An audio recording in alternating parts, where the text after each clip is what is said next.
తుగ్లక్ ముఖ్యమంత్రి గారికి చెప్పేది ఒకటే, మీ అధికారం అపరిమితమని మీరు అనుకుంటున్నారు. అధికారం 5 ఏళ్లకు ఒకసారి ప్రజలు రెన్యూ చేస్తే మళ్ళీ వస్తుంది తప్ప మీ ఇష్టం ఉన్నట్టు తుగ్లక్ పనులు చేస్తూ పోతుంటే అధికారం ఎవరికి శాశ్వతం కాదనేది ముఖ్యమంత్రి గారు గుర్తుపెట్టుకోవాలి. ఇంకొక మాట కూడా ముఖ్యమంత్రి గారికి నేను చెప్పేది, మీరు మీ కాంగ్రెస్ పార్టీ శాశ్వతంగా మరి ద్రోహులుగా చరిత్రలో మిగిలిపోతారు. తెలంగాణ అస్తిత్వాన్ని దెబ్బతీసిన ద్రోహులుగా, తెలంగాణ తల్లిని రూపుమాపి కాంగ్రెస్ తల్లిని ప్రతిష్ఠించిన ద్రోహులుగా, తెలంగాణ సంస్కృతిని తెలంగాణ అస్తిత్వానికి చిహ్నమైన కాకతీయ కళాతోరణాన్ని, చార్మినార్ని, తెలంగాణ ఆడపడుచులకు అత్యంత ప్రీతిపాత్రమైన బతుకమ్మని, వీటిని దెబ్బతీసిన ద్రోహులుగా నీ ప్రభుత్వం నీ పార్టీ నిలబడిపోతుంది. అదే కోవలో అదే వరుసలో సికింద్రాబాద్ అస్తిత్వాన్ని కూడా మీరు ఏదైతే దెబ్బతీసే ప్రయత్నం చేస్తున్నారో ఇది మీకు మంచిది కాదు. ఒకటి మాత్రం పక్కా, ఇవాళ మీరు ఈ ర్యాలీని ఏదో భగ్నం చేసి మా వాళ్ళని కొంతమందిని అరెస్ట్ చేసి మీరేదో సాధించినాము అని చెప్పి మీరు పైశాచికానందం పొందొచ్చు, కానీ ఇది తాత్కాలికం మాత్రమే. తప్పకుండా శ్రీనివాస్ యాదవ్ గారు చెప్పినట్టు కోర్టుకి పోతాం. ప్రజాక్షేత్రంలో ప్రజల తరపున న్యాయబద్ధంగా నిరసన చెప్పే హక్కు మనకు రాజ్యాంగం ప్రసాదించిన హక్కు, డాక్టర్ బాబాసాహెబ్ అంబేద్కర్ మనకిచ్చిన హక్కు.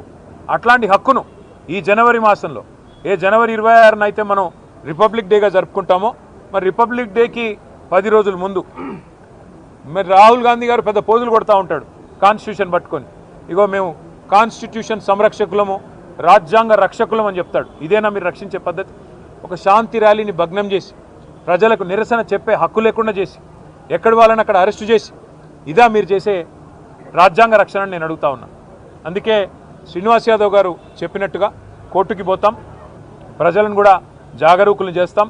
జంట నగరాల అస్తిత్వాన్ని దెబ్బతీసే ప్రయత్నం చేస్తున్న ఈ తుగ్లక్ సర్కారుకు తప్పకుండా ప్రజాక్షేత్రంలోనే బుద్ధి చెప్తాము. అట్లాగే నాకైతే సంపూర్ణమైన విశ్వాసం ఉంది, తప్పకుండా మళ్ళీ కేసీఆర్ గారి నాయకత్వంలో మా పార్టీ తిరిగి ప్రజల దీవెనలతో తప్పకుండా ప్రజల ఆశీర్వాదంతో అధికారంలోకి వస్తుంది. గతంలో మేము రాజశేఖర రెడ్డి గారి ప్రభుత్వం ఎంసీహెచ్ను జిహెచ్ఎంసీ చేస్తే మేమేం వ్యతిరేకించలేదు.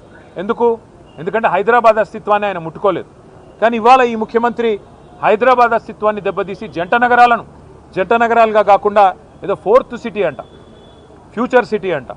ఫ్యూచరే లేని ముఖ్యమంత్రి ఫ్యూచర్ సిటీ కడతానంటే ఎవరు నమ్ముతాడు? ఎవరు దాన్ని విశ్వసిస్తారు? అందుకే మేము చెప్పేది ఒకటే, మళ్ళీ మా ప్రభుత్వం అధికారంలో ఖచ్చితంగా వస్తుంది. గతంలో 33 జిల్లాలు ఏర్పాటు చేసింది కేసీఆర్ గారి ప్రభుత్వం. 10 జిల్లాలు ఉన్న తెలంగాణని 33 జిల్లాలు చేసింది కేసీఆర్ ప్రభుత్వం. ఒకవేళ సికింద్రాబాద్ ప్రజల మనోభిష్టమే అయితే, సికింద్రాబాద్ ప్రజల మనోభిష్టం సికింద్రాబాద్ జిల్లా కావాలన్నదే ఉంటే తప్పకుండా మరొక జిల్లాగా సికింద్రాబాద్ని కూడా ఏర్పాటు చేసే దిశగా మా ప్రభుత్వం వచ్చిన తర్వాత ఆలోచన చేస్తాం. ఈ ముఖ్యమంత్రి గారు ఉన్న జిల్లాలు తీసేస్తా అంటున్నాడు. ఆయన కోపం ఏందో ఆయన బాధ ఏందో మాకైతే అర్థం కావట్లేదు.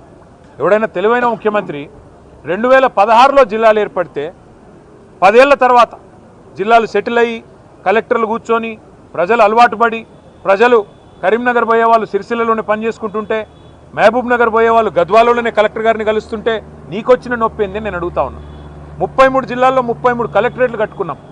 ఒక్కో కలెక్టరేట్ మీ మంత్రి కోమటిరెడ్డి వెంకటరెడ్డి చెప్పిండు, మేము చెప్పడం కాదు. ఇలాంటి కలెక్టరేటు ఏదైతే ఇక్కడ ఉన్నదో, భువనగిరి కలెక్టరేట్ చూసినాక కోమటిరెడ్డి వెంకటరెడ్డి ఆనాడు ఎంపీగా చెప్పినాడు, కొన్ని రాష్ట్రాల్లో సెక్రటేరియట్లు కూడా ఉండే ఇట్లా అని చెప్పినాడు. గంత అద్భుతంగా సెక్రటేరియట్ కంటే కూడా తలదన్నే విధంగా కలెక్టరేట్లు కట్టి ప్రజల దగ్గరికి పాలన తెచ్చి ప్రజల మనోభావాలను గౌరవిస్తే ఈ ముఖ్యమంత్రికి వచ్చిన ఇబ్బంది ఏంది, ఈ ప్రభుత్వానికి వచ్చిన ఇబ్బంది ఏందని మేము అడుగుతా ఉన్నాం. అట్లాగే అవసరమైతే సికింద్రాబాద్ని జిల్లా చేసే దిశగా ఆలోచన చేయాలి, కానీ సికింద్రాబాద్ ప్రజల మనోభావాల్ని గౌరవించే దిశగా ఆలోచన చేయాలి. కానీ ఈ రకంగా జంట నగరాలని వాటి అస్తిత్వాన్ని చావుదెబ్బగొట్టే విధంగా ఫ్యూచర్ సిటీ పేరిట 4th సిటీ పేరిట పనికిమాలిన తుగ్లక్ పనులు చేయకుండా మరి ప్రజల మనోభావాల్ని గౌరవించే దిశగా పోవాలని, అట్లాగే తప్పకుండా న్యాయస్థానానికి పోతాం.